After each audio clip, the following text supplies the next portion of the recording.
হাজির হলো বৃন্দাবনে এসে। অন্ধকার থেকে যদি কেউ আলোতে আসে মা, অন্ধকার থেকে কোনো জিনিস দেখতে হলে আলোর প্রয়োজন হয়, তেমনি তীর্থদানে একটা গুরুর প্রয়োজন হয়। মনে মনে চিন্তা করছে বৃন্দাবনের পথঘাট তো আমরা কিছুই জানি না, কিন্তু আমাদের একটা গুরুর প্রয়োজন। দেখা হয়ে গেল একটা পান্ডার সঙ্গে, সঙ্গে সঙ্গে বলছে আমরা শ্রীরাম বৃন্দাবনে এসেছি, দুজনে সহায় সম্বলহীন, অর্থ করি আমরা কিছু জানিনি, আমাদেরকে একটু বৃন্দাবন দর্শন করিয়ে দেবে। রাধা মাধবের কৃপায় হয়ে গেল তাই। ওই যমুনায় স্নান সেরে বৃন্দাবন দর্শন করতে চলে রে মানে শ্রীরাম বৃন্দাবন ধাম। তাহলে সবাই মিলে এবার আমরাও বৃন্দাবনে যাই মা। চলো রে মনসি বৃন্দাবন ধাম, জপলে রাধে রাধে নাম। বৃন্দাবনে যেতে হলে রায় ছাড়া কৃষ্ণ কৃপা প্রভু নাহি মেলে। লোক লোকের কথা নয়, শ্রীমদ ভাগবত বলে। কার নাম করতে হয় মা বৃন্দাবন যেতে হলে? একটু জোরে বলতে হবে, আমি চলো রে মনসি বৃন্দাবন ধাম, জপলে রাধে রাধে নাম। मिलेंगी कुंज बिहारी और के कामन कहरी। चल रे मनसी वृंदावन धाम।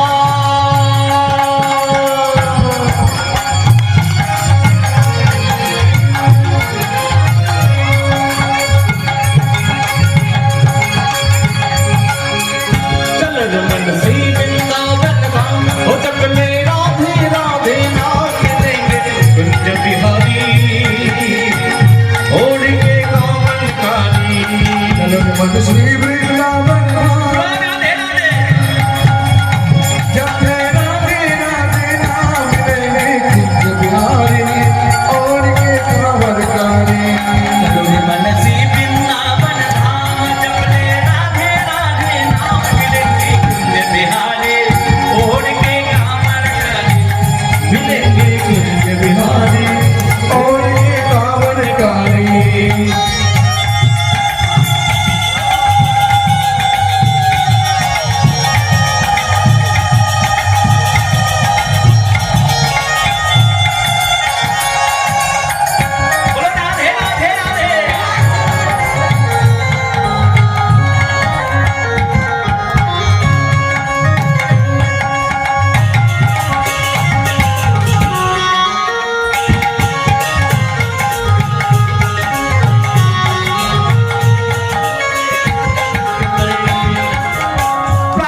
রাধে রাধে রাধে রাধে রাধে রাধে বলো রাধে রাধে রাধে রাধে राधे राधे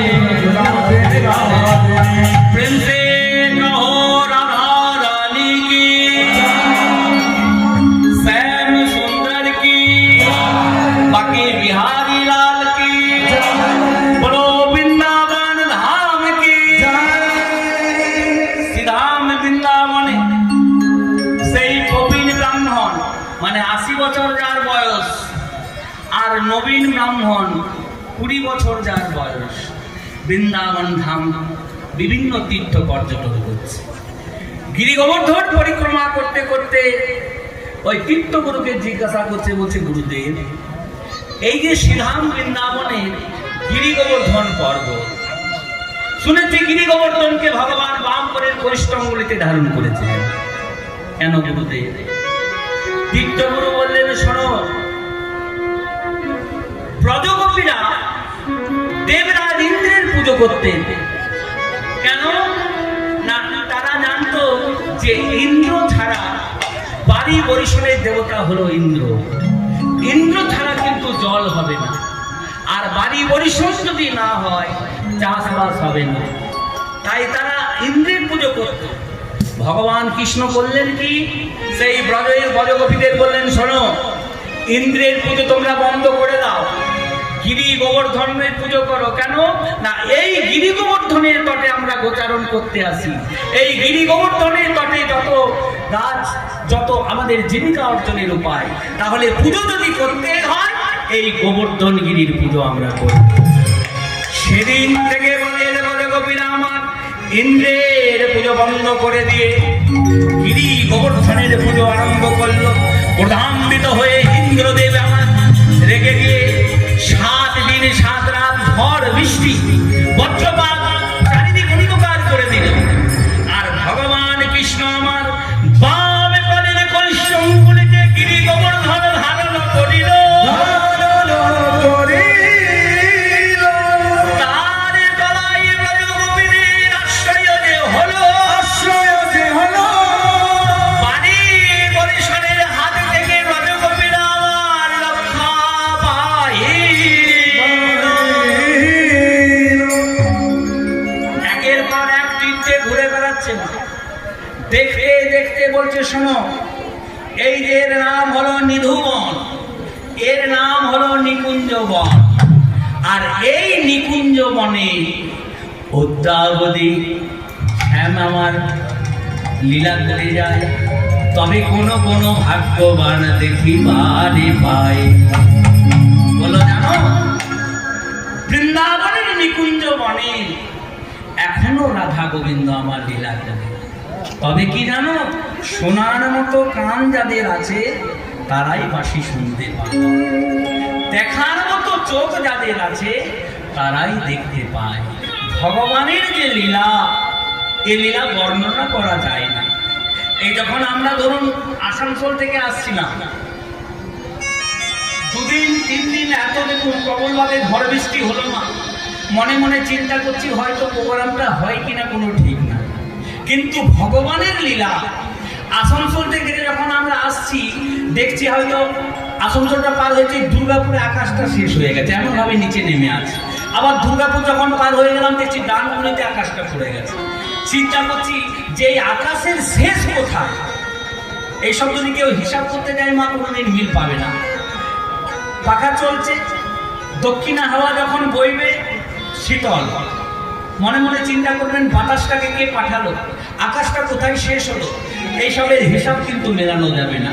ও আকাশ বলে দাও কোথায় তোমার শেষ, ও আকাশ বলে দাও কোথায় তোমার শেষ, ও আকাশ বলে দাও কোথায় তোমার শেষ, বলে দাও কোথায় তোমার শেষ, ও বাতাস বলে দাও কোথায় তোমার দেশ, ও আকাশ গান কোথায় তোমার দেশ?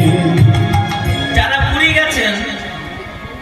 পুরী গেছেন বা দীঘা গেছেন মা, এখন মনে মনে যদি চিন্তা করেন যে এই ঢেউটাতে আমি নামবো না, ঢেউগুলো শেষ হোক তারপর আমি সমুদ্রে জলে স্নান করব, পারবেন?